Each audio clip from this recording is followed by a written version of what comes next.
À tout. 19h-20h, cash sur table sur Arabelle.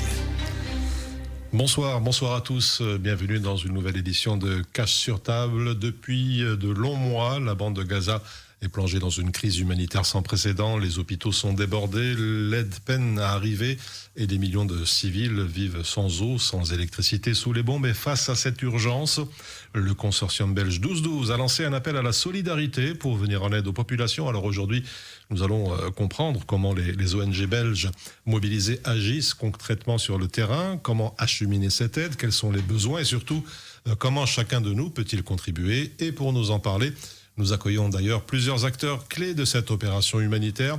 Avec nous, Federico Dessi, directeur général de Médecins du Monde. Bonsoir. Bonsoir. À vos côtés, Sébastien Deschamps, coordinateur humanitaire Caritas Belgique. Bonsoir. Bonsoir. Et Antoine Sépulcre, directeur général de Handicap International Belgique. Bonsoir. Bonsoir. Alors, on va commencer, si vous le voulez bien, tout d'abord sur le rôle et les actions des ONG membres du 12-12. Une question que je vous pose un peu à tous les trois. Qu'est-ce qui rend cette opération Gaza 12-12 quelque part unique ou différente des autres campagnes auxquelles vous avez participé? Je commence peut-être avec vous, Federico Dessi. Oui, alors pour moi, déjà, une question spécifique, c'est qu'on lance cette campagne à 2 ans du début de la crise, alors que souvent les 12-12 lancent des campagnes tout de suite en première ligne. C'est vrai qu'on s'est rendu compte quelques semaines avant de lancer l'appel que la situation devenait complètement intolérable. Ça fait 2 ans que la guerre continue, mais on avait vraiment atteint un pic de violence. Et en même temps, il y avait déjà des signes qu'un cessez-le-feu pouvait être en train d'être mis en place. Mmh. Et donc, pour nous, c'était les bons moments pour dire, voilà, là, il y a une occasion de redoubler nos efforts. On espère que ce cessez-le-feu tienne et que ce soit vraiment la fin de la guerre. Ça devrait nous donner la possibilité de faire plus, d'acheminer plus d'aide. Et donc, on a besoin d'une aide supplémentaire, d'une contribution, d'un soutien du public belge. Antoine Sépulcre. Oui, je pense que Federico a déjà bien résumé la situation. Je dirais une des grandes différences, effectivement, c'est qu'on est 2 ans après le début de la crise, mais par contre, voilà, on a déjà eu, chacune de nos organisations respectives, depuis 2 ans, déjà une série d'appels aux dons qui ont vu le jour. Mais en ce qui concerne en tout cas les opérations de handicap international, on remarque que les besoins restent gigantesques et qu'on s'apprête, et on continue à agir pour encore de très longs mois et de très longues années aussi. Mmh. Et donc le besoin financier est absolument colossal. Sébastien Deschamps. Oui, effectivement, ce qui a été dit là, mais les besoins, ils vont croissant depuis ces dernières semaines, ces derniers mois, et on a atteint des seuils absolument intolérables, des lignes rouges, on a appelé ça aussi dans l'horreur, qui ont fait qu'on devait appeler. Je vais tout de même préciser qu'on n'a pas attendu cet appel 12-12, évidemment, pour être actif. Et ça fait depuis le début de la crise que nos organisations sont évidemment déjà engagées sur le terrain avec des dons que nous avons pu collecter par ailleurs. Donc c'est vrai que cette campagne arrive peut-être tardivement par rapport à d'autres qu'on avait conduites, mais il y avait aussi un climat qui était particulier politiquement, et puis il a fallu attendre que ça devienne au-delà de l'insupportable, sans doute, pour pouvoir mobiliser tout le monde. Alors, Federico Dessi, est-ce que vous pouvez nous expliquer un petit peu l'apport médical de Médecins du Monde et vous, Antoine Sépulcre, en quoi vos interventions sont-elles différentes, tout en étant quelque part complémentaires sur le terrain avec vous, Federico? Oui, tout à fait. Alors, Médecins du Monde gère une série de cliniques de santé primaire dans la bande de Gaza. Nous avons effectué au total en 2 ans plus de 400 000 consultations médicales. Dans ces cliniques aussi, nous fournissons des soins de santé mentale. Nous travaillons aussi sur la santé reproductive et sexuelle, notamment des femmes enceintes, des femmes allaitantes. Et puis, on s'occupe aussi de la malnutrition des enfants. Et il y a plus de 10 000 enfants qui ont été screenés et auxquels on a fourni aussi un traitement pour la malnutrition. Sébastien Sépulcre, comment être complémentaire sur le terrain? Oui, pour nous, nos actions de handicap international vont vraiment se concentrer sur les personnes en situation de handicap, d'une part, notamment avec un centre de réadaptation spécialisé dans les réadaptations de prothèses et d'orthèses. À côté de ça, nous avons énormément de programmes et d'activités aussi qui visent vraiment à prévenir les risques de handicap, et notamment à travers des séances de sensibilisation au risque d'engins explosifs. Parce qu'aujourd'hui, nous avons énormément, et depuis 2 ans, de bombes et d'explosifs qui ont été largués sur la bande de Gaza et un pourcentage important de ces explosifs n'a pas explosé à l'impact et continue à former des risques très importants pour les populations et encore plus aujourd'hui. Donc ça, c'est vraiment des campagnes qu'on accélère parce qu'on se retrouve avec des mouvements de population très très importants depuis quelques jours. Alors Sébastien Deschamps, vous travaillez beaucoup aussi avec des partenaires locaux. Un éclairage peut-être ? Oui, effectivement. Donc, c'est ainsi que fonctionne Caritas en général. On fonctionne avec notre partenaire Caritas local. Caritas qui s'appelle Caritas Jérusalem, qui est un bureau à Jérusalem, qui est présent en Cisjordanie et à Gaza, et qui existe depuis 1967. Donc, ils font partie de la communauté, ils font partie de cet environnement. C'est intéressant et ce n'est probablement pas unique, évidemment, on travaille tous avec des partenaires locaux, mais c'est vraiment très important parce qu'ils ont évidemment cette connaissance du terrain tout à fait idéale pour discerner les priorités et aussi pour construire tous les partenariats, toutes les collaborations qui sont indispensables. Dans un contexte comme ça, personne ne travaille seul, on se réfère les choses, on se réfère des informations, on se coordonne. Donc effectivement, on travaille toujours avec ce partenaire local qui est sur place avec ses 125 collègues gazaouis, et qui vivent comme tout le monde autour d'eux, c'est-à-dire qu'ils souffrent également de tout ce qui se passe. Ils sont aussi victimes de violences, ils sont aussi victimes de multiples déplacements. Certains ont été tués et ils ont tous faim. Alors, vous l'avez dit, la coordination entre ONG est essentielle. Comment vous faites pour éviter quelque part les doublons dans votre travail, mais aussi pour combler les lacunes ? Est-ce que vous avez par exemple un exemple concret de collaboration réussie ? Déjà, il n'y a pas de doublons à Gaza aujourd'hui. Pendant 2 ans, nous avons tous travaillé à sous-capacité. Il y avait beaucoup de contraintes à l'accès humanitaire, beaucoup d'obstacles qui étaient mis par les autorités israéliennes notamment pour acheminer l'aide. Et puis l'insécurité, les bombardements continus qui nous empêchaient de fournir les soins ou l'aide humanitaire à l'ensemble de la population.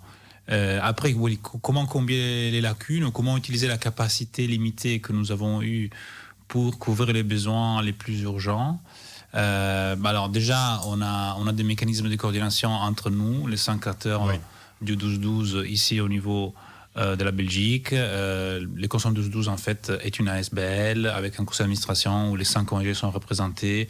Nous nous rencontrons régulièrement, il y a des discussions stratégiques et des décisions qui sont prises en commun. Après, sur le terrain, nos 5 ONG, mais aussi les autres ONG humanitaires présentes, il y a un système de coordination humanitaire qui est mis en place par les Nations Unies avec des clusters par secteur, santé, sécurité alimentaire, eau et assainissement, etc. Il y a aussi un forum ONG qui regroupe toutes les ONG internationales qui travaillent sur la crise à Gaza, en Palestine, et qui permet d'éviter les chevauchements ou les doublons, comme vous les appelez. Oui, Sébastien Sipulcre, on l'a dit, il y a beaucoup d'obstacles qui bloquent quelque part aussi la logistique sur place. Est-ce que vous pouvez nous en parler, justement, pour Handicap International, les problèmes et les difficultés sur le terrain ? Oui, mais effectivement, c'est Antoine Sépulcre, mais c'est pas grave. Je préfère corriger maintenant. Voilà, merci. Non, mais on voit énormément d'obstacles par rapport aux accès. Il y a beaucoup de zones qui sont très très risquées, qui sont difficiles d'accès pour les différents acteurs humanitaires. Nous voyons des obstacles aussi pour du personnel non palestinien pour rentrer dans la zone, ce qui est assez compliqué. Et puis nous voyons en fait un contexte qui change tellement rapidement et chaque semaine, en fait, on est en constante adaptation depuis le début de l'escalade du conflit. Et donc ça génère évidemment des inefficacités aussi. Et c'est assez compliqué de travailler dans ce contexte-là. Voilà. Sébastien Deschamps. Oui, j'ajouterais les dangers très spécifiques d'être humanitaire aujourd'hui et depuis des mois et depuis 2 ans dans la bande de Gaza, où des humanitaires, des lieux humanitaires, mais des personnels humanitaires ont été délibérément ciblés. Donc, en plus de ce contexte ultra-violent, avec les destructions, avec l'imprévisibilité de ce qui peut se passer, mais à quelques heures près, il y a aussi le fait d'être en danger parce qu'on est au travail là, dans cet environnement. Donc ça, c'est assez inédit, en tout cas certainement à cette échelle. Alors, Federico Dessi, justement, est-ce que vous avez un retour de vos équipes médicales dans la région, justement par rapport à tous ces obstacles et ces problèmes sur le terrain ? Oui, c'était très dur et c'est encore très difficile. Plusieurs hôpitaux ont été ciblés directement et détruits. Plusieurs cliniques aussi, y compris une clinique des Médecins du Monde encore en début du mois de septembre, à Gazaville. La plupart de nos collègues ont vécu la faim ou la difficulté à trouver de la nourriture, de l'eau pour eux-mêmes, pour leur famille. Quasiment tous ont été déplacés. Parfois plusieurs fois, au milieu du conflit, ballottés d'un côté à l'autre, au gré des bombardements des offensives israéliennes. Et avec une peur constante et aucune garantie qu'ils seraient encore en vie le lendemain. Et au-delà de ça, beaucoup de difficultés pour faire entrer des médicaments, pour obtenir des intrants nutritionnels, de l'équipement, pour continuer à faire tourner les cliniques et à fournir des soins. Donc c'est vraiment une situation au bord de l'impossible. Et en même temps, comme ils étaient bloqués à l'intérieur de la bande de Gaza, ils ne pouvaient pas fuir, comme l'ensemble des Palestiniens à Gaza. Et ils ont continué à travailler avec les peu qu'ils avaient et les moyens qu'ils arrivaient à mobiliser. Antoine Sépulcre, vos constats sont-ils similaires du point de vue de Handicap International ? Oui, totalement. Si je pense à notre centre de réadaptation qui pour l'instant se trouve à Khan Younis, il a été déplacé 10 fois déjà. Nous avons malheureusement perdu 3 collègues directement, mais systématiquement avec des impacts sur leur famille aussi. Et donc des collègues qui sont à bout et qui nous expliquaient par exemple des témoignages très durs, qu'ils préféraient s'endormir en famille sur un même matelas pour s'assurer que si jamais pendant la nuit un explosif venait les toucher, pour s'assurer qu'ils puissent quitter ce monde en famille et surtout éviter qu'une partie de la famille soit décédée et l'autre pas. Donc c'est des situations effectivement dramatiques et je pense que nos collègues sont à bout de souffle.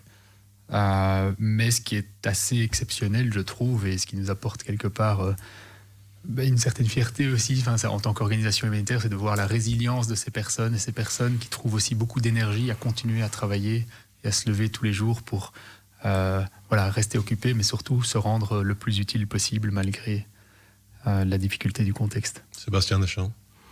Oui, j'ajouterais à cela qu'il y a une composante aussi de notre action qui vise justement à prendre soin de nos équipes et de ces personnes. Donc il y a un appui. On fait aussi des soins de santé primaire pour les bénéficiaires, une aide alimentaire directe aussi quand c'est possible, et un appui psychosocial, un appui psychologique pour les personnes traumatisées. Mais les personnes traumatisées font aussi souvent partie de l'équipe elle-même. Donc dès le début, il y a eu de la part de notre partenaire le souci d'avoir au moins une composante là de soins et d'attention à ses propres équipes, parce que comme on vient de le dire, ils sont dans une situation personnellement, familialement, extrêmement éprouvante, à la limite du supportable dans la plupart des cas. Donc il y a aussi ce soin-là qu'on a considéré dès le début comme essentiel à soutenir. Alors, Médecins du Monde, Caritas Belgique et Handicap International ont constaté des violations aux droits humanitaires. On va en parler dans quelques instants, après une courte pause. Restez bien sur Arabelle.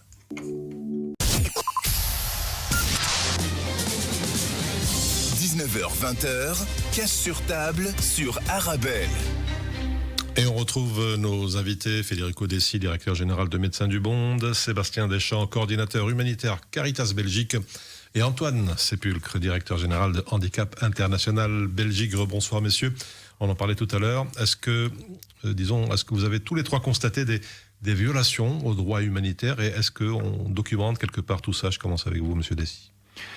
Oui, tout à fait. De la part de Médecins du Monde, on a constaté, on dénonce depuis 2 ans les ciblages systématiques des structures de santé et du personnel sanitaire. Plus de 1000 personnes professionnelles de santé ont été tuées pendant cette guerre. Et au moins la moitié des hôpitaux et des centres de santé ont été complètement détruits, voire sévèrement endommagés, parfois plusieurs fois au cours du conflit. Et donc, heureusement, l'Organisation mondiale de la santé et d'autres organismes documentent et gardent trace de ces violations. Et nous aussi, nous les constatons sur le terrain. Donc, les Palestiniens, moi aussi, j'ai visité un de ces hôpitaux en avril 2024 et j'ai pu voir avec mes propres yeux, en fait, les dégâts et la violation du droit international humanitaire, du droit à l'accès à la santé en situation de guerre. Même constat, Sébastien Deschamps? Oui, j'ajouterais aussi le ciblage, le massacre de civils en masse, qui est en soi déjà forcément une violation très très grave du droit humanitaire, y compris dans des lieux, des sites qui étaient soi-disant présentés comme sûrs, où ils pouvaient se mettre à l'abri.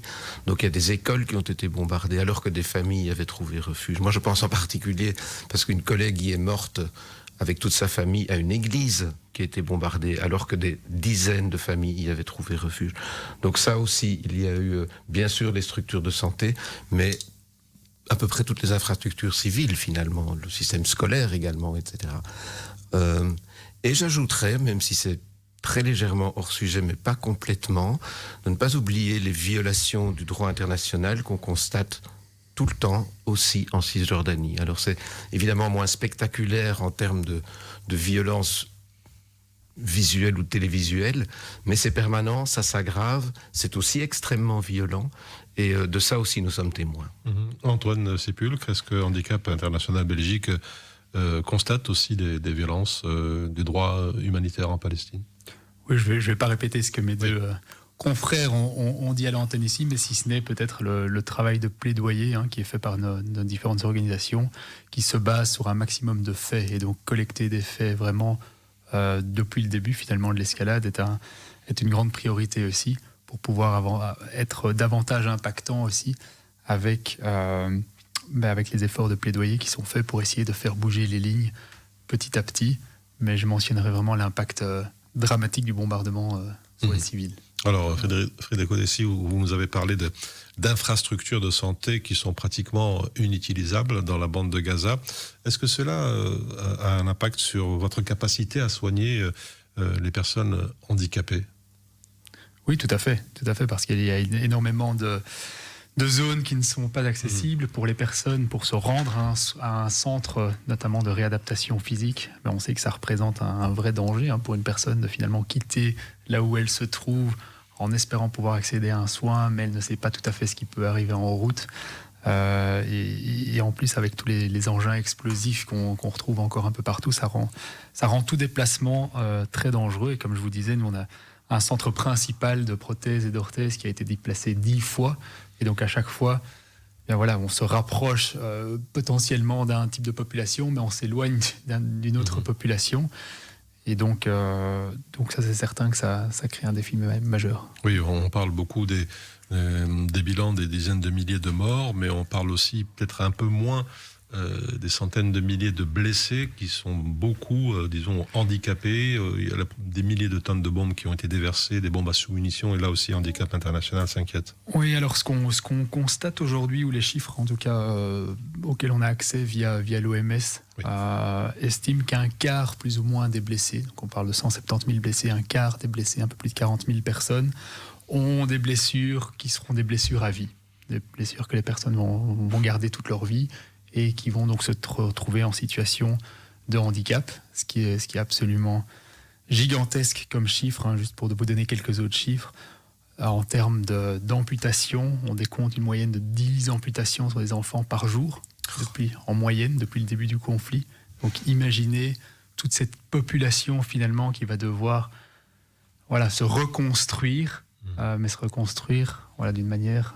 loin d'une Riviera, en tout cas. Voilà, tout à fait. Et donc, c'est vrai qu'on parle beaucoup des morts, beaucoup moins des blessés, mais les blessés sont énormes, et ce sont des aspects qui devront être pris en compte, d'ailleurs, dans tous les projets futurs de reconstruction de la bande de Gaza. Finalement, on se retrouvera avec le projet d'accessibilité, sans doute le plus important qui n'a jamais été... Justement, vous me tendez la perche. Est-ce qu'on a encore accès à certaines zones où c'est pratiquement devenu impossible malgré la trêve? Alors, c'est vrai que la trêve finalement ouvre en partie l'accès à nouveau vers des zones comme par exemple Gazaville, qui était devenue à nouveau quasiment inaccessible pour la plupart des ONG parce qu'il y avait une offensive très violente en cours et que l'armée israélienne avait demandé à l'ensemble de la population de quitter. Ils étaient prêts à les forcer dehors par la force. Donc cette trêve ouvre à nouveau la possibilité d'attendre la ville de Gaza, mais aussi d'autres parties de la bande de Gaza qui n'étaient pas accessibles. En revanche, l'armée israélienne continue à occuper une partie conséquente de la bande de Gaza, et donc cette partie n'est pas nécessairement accessible, ni pour la population civile, ni pour les acteurs humanitaires, hormis certains cas spécifiques, certaines exceptions, qui demandent des autorisations qui sont complexes à obtenir. Et on n'a pas constaté un grand changement en termes de mobilité, mais aussi facilité de faire entrer du matériel, au moins pour les ONG. On déclare un nombre de camions d'aide humanitaire plus grand qui rentrent dans la bande de Gaza par rapport à avant la trêve, mais c'est encore insuffisant. On est loin des 600 camions par jour qui étaient les standards avant les débuts de la guerre, à un moment où une partie des besoins de Gaza était couvert par la production agricole locale et par l'économie locale. Donc voilà, et on a encore, je pense que toutes les 5 organisations du consortium ont l'équivalent de plusieurs camions de matériel déjà prêts, accumulés dans plusieurs sites de la région, prêts à envoyer. Nous avons aussi, en tant que Maison du Monde, une clinique mobile prête à faire entrer, mais les Israéliens ne donnent pas les autorisations. Une aide au compte-gouttes. Sébastien Deschamps, Caritas distribue, on le sait, de l'aide matérielle. Comment vous assurez-vous que cela atteigne vraiment les plus vulnérables, notamment les blessés ou les handicapés évoqués il y a quelques instants par Antoine Sépulcre? C'est toujours difficile de faire une échelle de vulnérabilité dans un contexte comme ça. On l'a entendu, on a là 2 millions où presque la totalité des personnes sont face à des besoins immenses. C'est par la connaissance de l'environnement, des communautés, du terrain, cet enracinement sur place, comme je l'ai dit depuis des dizaines d'années.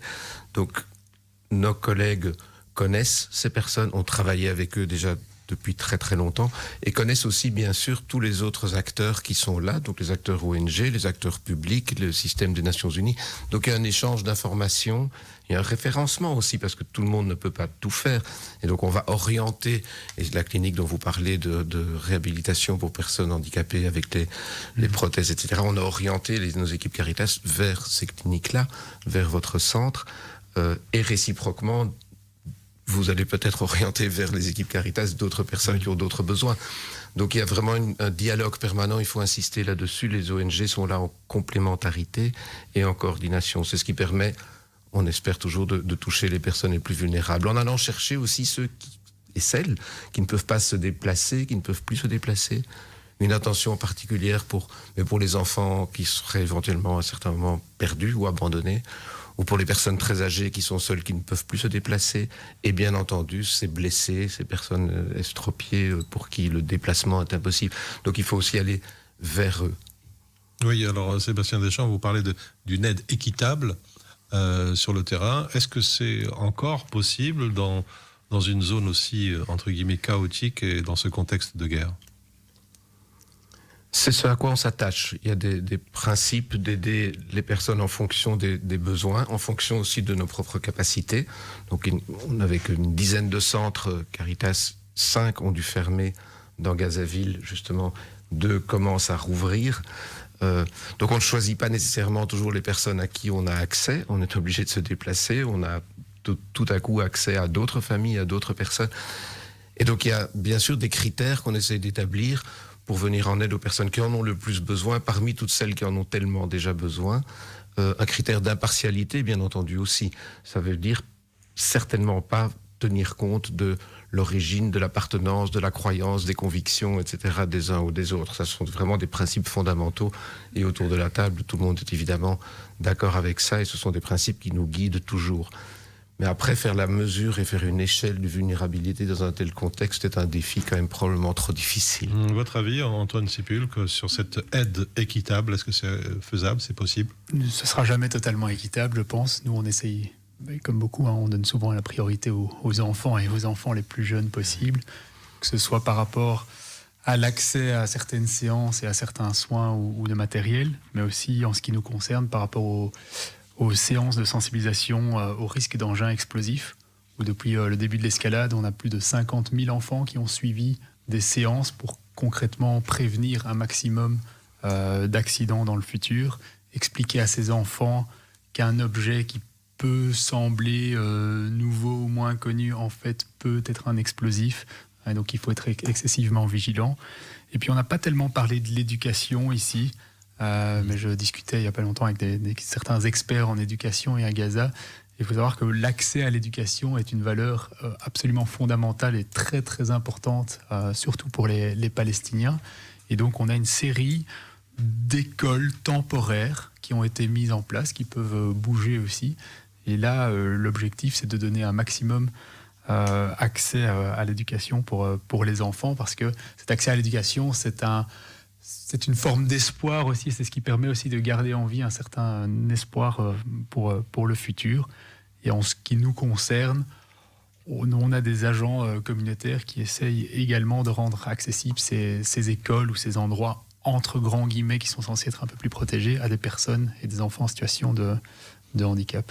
Encore, Federico Dessi, quelques mots justement sur cette notion d'aide équitable. C'est une nécessité ? Oui, c'est une nécessité et on fait de notre mieux pour que ça soit équitable. Après, comme mes collègues l'ont dit, ça fait des ans que nous sommes mis dans une situation impossible par les contraintes de l'armée israélienne, les attaques de l'armée israélienne.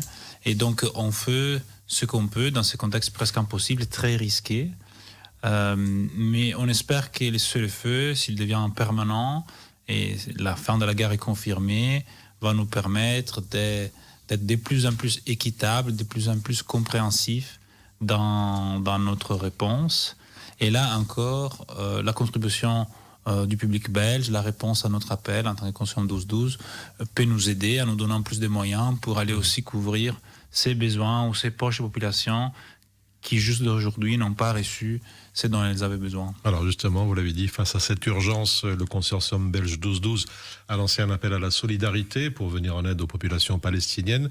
Est-ce que, je dirais, vous avez remarqué une petite évolution de la situation depuis le début de cet appel 12-12 ? Est-ce que vos interventions ont dû s'adapter aussi en conséquence ?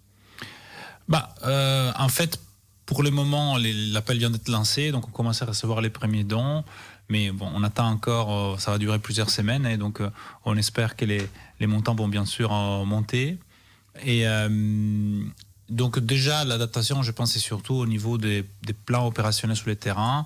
Les équipes ont été informées que cet appel a été lancé, donc elles savent qu'ils vont avoir quelques moyens supplémentaires. On ne sait pas encore les résultats finaux.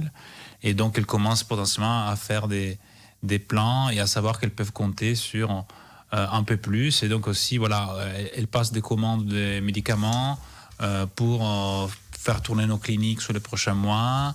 Elles essayent de lancer des recrutements supplémentaires pour augmenter la taille de nos équipes et pouvoir couvrir plus de besoins maintenant qu'il y a un peu plus d'accès, un peu plus de sécurité. Et donc tout ça, l'appel 12 les aide à avoir un peu plus gros, à être un peu plus ambitieux. Et si avant on couvrait peut-être juste 1/5 des besoins de la population, on espère pouvoir graduellement arriver à couvrir la moitié, voire dans quelques mois la totalité, on espère, des besoins dans la bande de Gaza. Sébastien Deschamps. Oui, de fait, il est trop tôt. Comme on vient de le dire, l'appel n'a pas été lancé il y a tellement longtemps, c'est encore le début, il va encore durer, c'est trop tôt pour que cela ait un impact immédiat maintenant opérationnellement. Les changements, il y en a eu des changements depuis quelques semaines, mais ces changements sont surtout liés à l'évolution du contexte, l'évolution vraiment quotidienne. Et donc, ça tombe, j'allais dire, assez bien dans le sens où, effectivement, ce nouveau contexte, cette trêve, en espérant qu'elle tienne, permet d'accéder à nouveau à d'autres lieux, à d'autres personnes. Et donc ça, c'est important. Ça permettra donc d'augmenter notre action. Et cet appel 12-12 tombe à point nommé, justement, pour nous donner les moyens d'étendre ou en tout cas de reprendre aussi des activités qui avaient dû être fermées. Antoine Sépulcre, une opération bienvenue. Très bienvenue, surtout dans un contexte international quand même budgétaire compliqué. Même en Belgique, on sait que les ministres fédéraux sont autour de la table et qu'il y a cette question du budget, y compris des budgets d'aide, de coopération internationale et humanitaire qui sont débattus en ce moment. Et donc cette aide supplémentaire, elle est évidemment la bienvenue.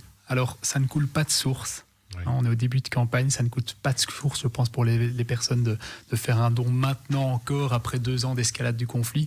Et donc, ce qui est très important, c'est ce qu'on fait ici. Et on voit que beaucoup de médias nous suivent aussi pour vraiment largement diffuser cette information et pour, en fait, essayer d'expliquer le plus clairement possible que, oui, les besoins sont évidemment gigantesques. Oui, il y a déjà du stock qui est prêt à être livré, mais ce stock, il nous permettra de tenir un peu, mais pas très longtemps. Et on va devoir continuer dans un contexte budgétaire quand même international très très compliqué. Oui, beaucoup de médias, dont Arabelle, bien évidemment. On marque encore une petite pause et on se retrouve pour la troisième partie de Cash sur table sur justement la sensibilisation et l'appel à la solidarité. À tout de suite.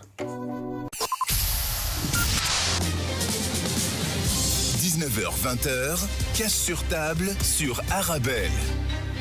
Et on retrouve nos invités, Antoine Sépulcre, directeur général de Handicap International Belgique, Sébastien Deschamps, coordinateur humanitaire à Caritas Belgique, et Federico Dessi, directeur général de Médecins du Monde. On parlait de cette campagne. Est-ce que, disons, le public belge chez nous est, on le sait, souvent solidaire, mais parfois il est lassé par tous ces appels. Comment expliquer que cette campagne mérite tout de même une attention, je dirais, toute particulière, Antoine Sépulcre? Tout d'abord, par rapport à la situation sur place et les besoins humanitaires qui sont absolument criants, comme on l'a déjà expliqué depuis pas mal de temps. Et puis après, nous on remarque à travers le canal et à travers le consortium 1212, on permet d'atteindre énormément de personnes qu'on n'arrive pas forcément à atteindre via nos campagnes d'appel aux dons plus classiques de nos ONG respectives. Et donc pour nous, ça représente vraiment un potentiel important pour donner un nouveau souffle de financement à cette crise sans précédent. Sébastien Deschamps, nouveau souffle de financement, même si certains sont lassés. Oui, certainement. J'ajouterais aussi qu'il y a, c'est le contexte tel qu'il se présente aujourd'hui, cette opportunité, entre guillemets, avec cette trêve, qui suscite localement un grand espoir, un espoir prudent. Les gens sont tout de même assez réservés. Ce ne serait pas la première fois que des espoirs seraient déçus. Mais réellement, il y a une opportunité pour les organisations de travailler plus, de travailler mieux.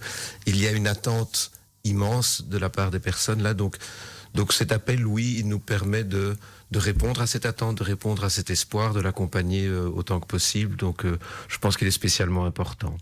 Federico Dessi, quel message vous souhaitez par exemple adresser aux donateurs? Et je me tournerai ensuite vers vous, Antoine Sépulcre, pour qu'est-ce que vous direz à ceux qui hésitent encore à donner aujourd'hui? Tout d'abord, Federico Dessi. C'est la plus grave crise humanitaire du siècle, ou au moins la guerre la plus violente, avec des actions qu'on a pu nommer génocidaires, et il y a eu même des rapports des Nations Unies qui ont épaulé ces constats. Et donc c'est vraiment une crise exceptionnelle, et c'est pour ça aussi que même si ça fait 2 ans qu'on sollicite à un titre individuel les donateurs belges, on demande un effort additionnel. 2 millions de personnes ont été meurtries, ont été massacrées, et ils ont encore énormément besoin de nous. Antoine Sépulcre, que diriez-vous à ceux qui hésitent à donner aujourd'hui pour les Palestiniens de Gaza? Alors je leur dirais que tout don fait la différence, et c'est la somme des milliers, des millions de petits dons qui permet quand même de faire des grandes choses. Rappelez aussi que le don en Belgique, il est fiscalement déductible, donc c'est important. Ça permet parfois de donner un peu plus et puis de récupérer par après. Et voilà, je pense qu'il faut pas hésiter, quitte à même soutenir d'une manière à la hauteur de ses moyens. Sébastien Deschamps, certains citoyens doutent parfois de l'impact de leurs dons. Comment leur prouver que cela change réellement des vies? Mais ça change vraiment les vies, ça on le voit, on a des témoignages, on a les images, les récits qui reviennent de nos équipes et que nous pouvons partager, que nous partageons avec nos supporters, avec nos donateurs, avec nos sympathisants. C'est une crise extrêmement médiatisée, tout de même. Je pense que les gens voient les besoins, ils voient aussi souvent les actions qui sont conduites, et ça change réellement une vie de recevoir une aide, des soins, de la nourriture. C'est parfois peu de choses, c'est aussi un accompagnement, c'est aussi une présence. Quand vous êtes à ce point, victime de misère, de violence, toute cette solidarité est importante, et effectivement, oui, change des vies. Alors le site 1212.be centralise toute l'action, mais vos ONG respectives ont aussi leur propre réseau. Comment trouver, je dirais, cet équilibre entre cette campagne collective et une visibilité individuelle? Alors déjà, typiquement, quand on lance un appel 1212, pendant tout le temps de l'appel, pour cette crise spécifique, on ne fait pas d'autres campagnes à côté. On ne va pas solliciter 2 fois les publics belges. Donc on est ensemble pendant un mois et demi, le temps de l'appel, pour lever des fonds de manière collective et renforcer donc nos actions de manière synergique. Et après, c'est clair que chaque organisation travaille aussi sur des thématiques qui sont légèrement différentes mais complémentaires.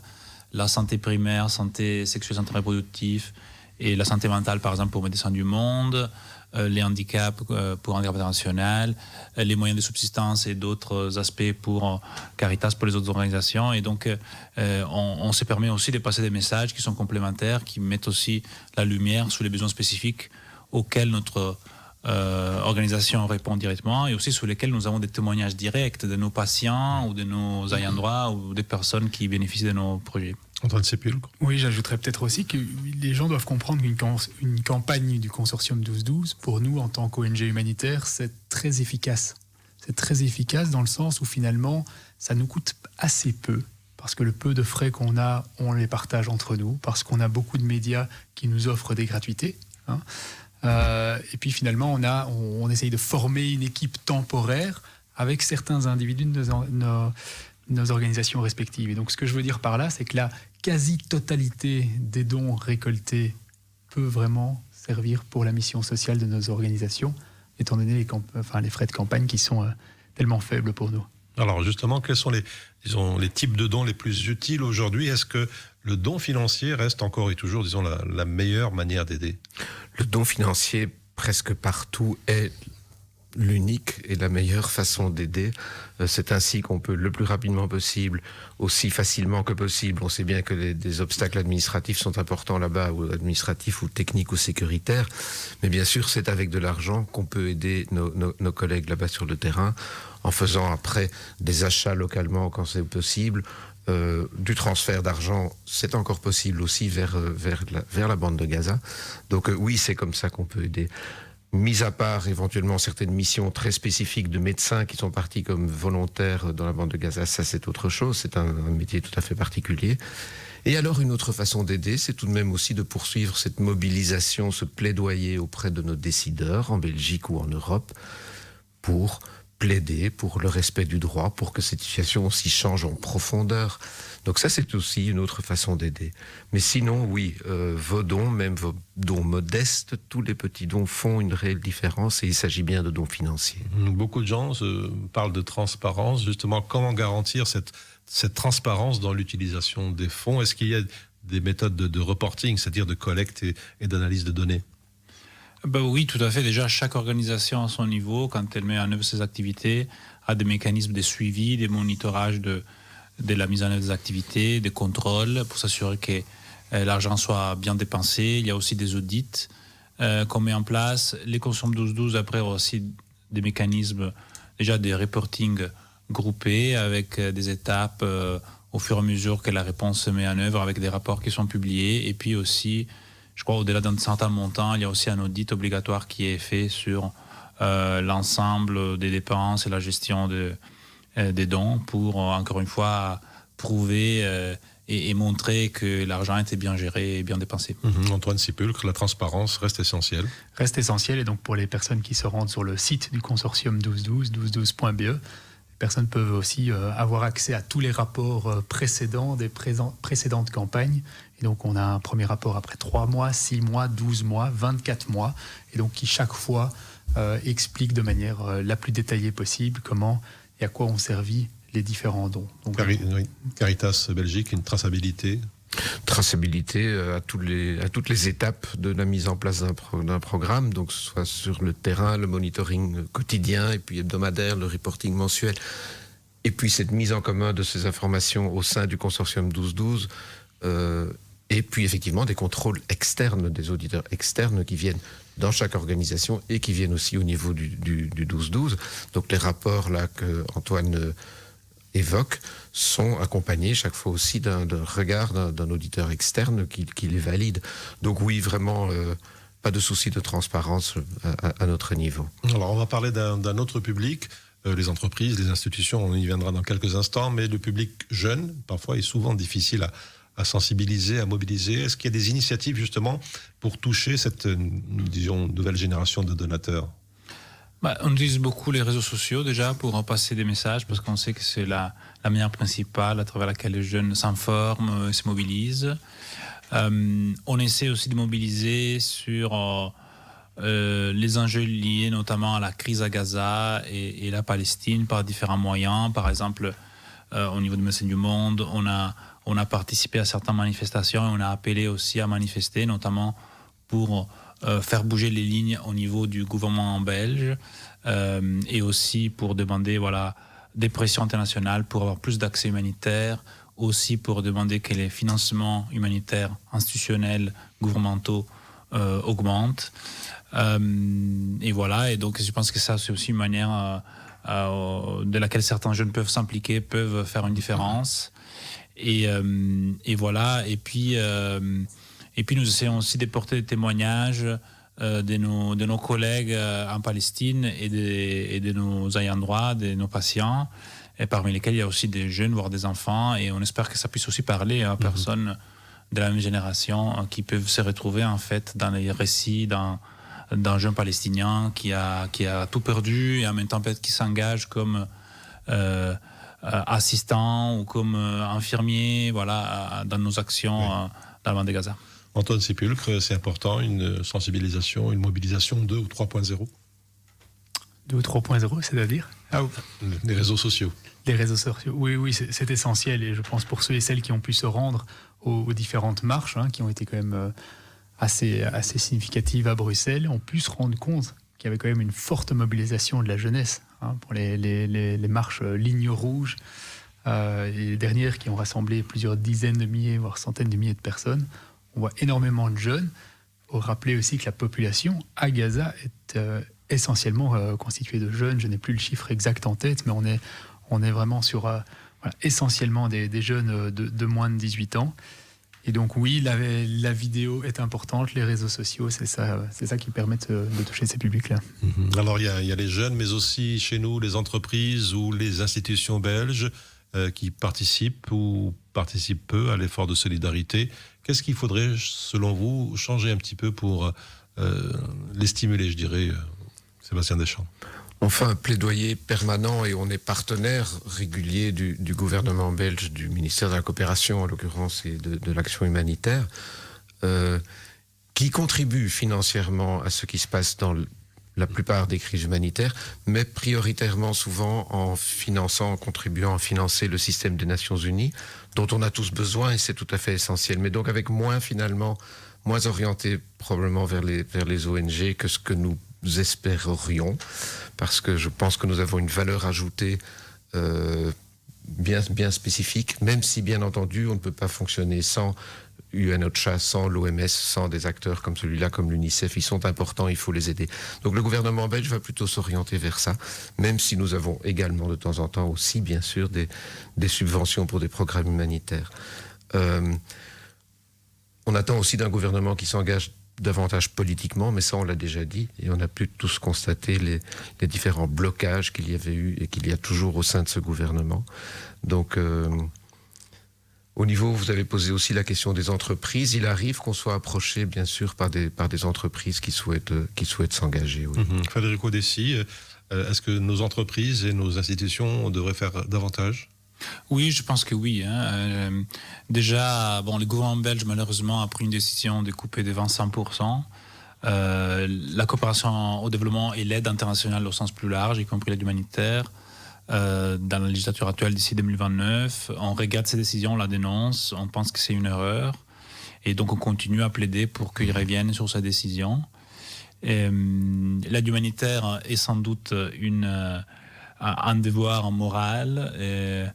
Et on sait que les gouvernements occidentaux, les peuples occidentaux, la Belgique aussi, a plus de moyens et peut contribuer. Mais c'est aussi un moyen d'aider à stabiliser certains pays en crise, aider à la relève, à la relance de l'éducation, du système de santé de ces pays. Donc ça contribue aussi à renforcer, à consolider la paix, potentiellement à prévenir ou à réduire les risques des futurs conflits. Et donc c'est aussi un outil, je dirais, stratégique dans les mains du gouvernement. Donc c'est d'autant plus grave qu'il y ait une décision en fait de couper ces aides. Oui. Exactement. Alors Antoine Sépulcre, cet élan de solidarité chez nous, est-ce qu'il surprend positivement ou est-ce qu'on est quelque part aussi un peu inquiet d'un essoufflement à long terme ? pour cette opération. Pour cette opération-ci, on est encore un peu tôt pour tirer les premières conclusions. On se pose évidemment des questions, parce que c'est une première pour une campagne de 12-12, de finalement lancer un appel 2 ans après le début d'une catastrophe. Après, on reste optimiste et on sait que c'est toutes les différentes voies qui nous permettront de faire la différence. On essaye aussi de s'adresser ensemble vers les entreprises. Alors ça, c'est un point d'interrogation ici aussi. On sait qu'une entreprise va parfois être frileuse à se positionner dans des contextes qu'ils peuvent estimer un peu plus sensibles ou dont ils ont des moins bonnes connaissances. Et donc je pense que nous, notre objectif ici, c'est de rassembler un maximum de financement et d'espérer arriver à des montants quand même qui dépassent les plusieurs millions d'euros. Voilà, le temps passe très très vite. Encore une question pour conclure, si vous le voulez bien. Si vous deviez lancer ensemble un seul message fort, notamment à la population belge aujourd'hui, lequel serait-ce? Je commence avec vous, Sébastien Deschamps.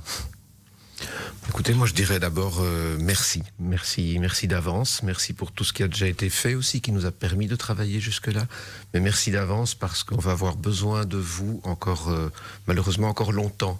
Quand on voit, et on le voit, c'est médiatisé, c'est tous les jours, c'est sous nos yeux, l'ampleur des besoins là, l'immense chantier d'une éventuelle reconstruction de la vie, pas seulement des bâtiments, ça va être immense, quoi. Donc merci d'être avec nous encore.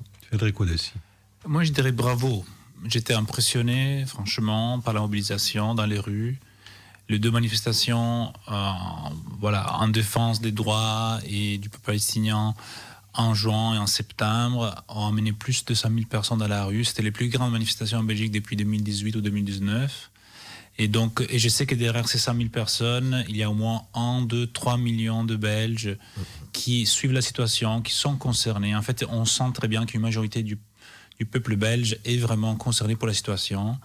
Et voilà, et donc on espère que ces personnes continuent à suivre, continuent à soutenir. Les souffrances des Gazaouis, des Palestiniens ne sont pas terminées, malheureusement. Ils sont dans la même situation qu'il y a quelques semaines. Il faut continuer à les aider. Donc on espère qu'une partie de ces membres du public puissent aussi soutenir notre campagne, faire une donation pour qu'on puisse aider davantage les peuples à Gaza. Votre message, Antoine Sépulcre? Oui, c'est un message, je pense tout d'abord de fierté. Je pense qu'on peut quand même être fier de la mobilisation belge jusqu'ici. La Belgique s'est montrée quand même déjà à la hauteur de certaines mobilisations de taille. Et donc j'encouragerais chacun et chacune à encore faire un petit plus et à continuer à nous accompagner dans cet effort de mobilité. Parce que c'est important et parce que j'aime bien rappeler aussi que donner, ça fait du bien à soi-même aussi.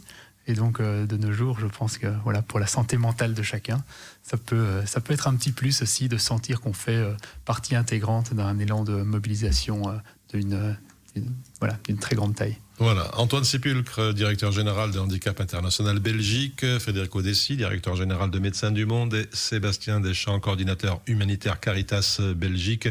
Merci, messieurs, d'avoir été avec nous ce soir.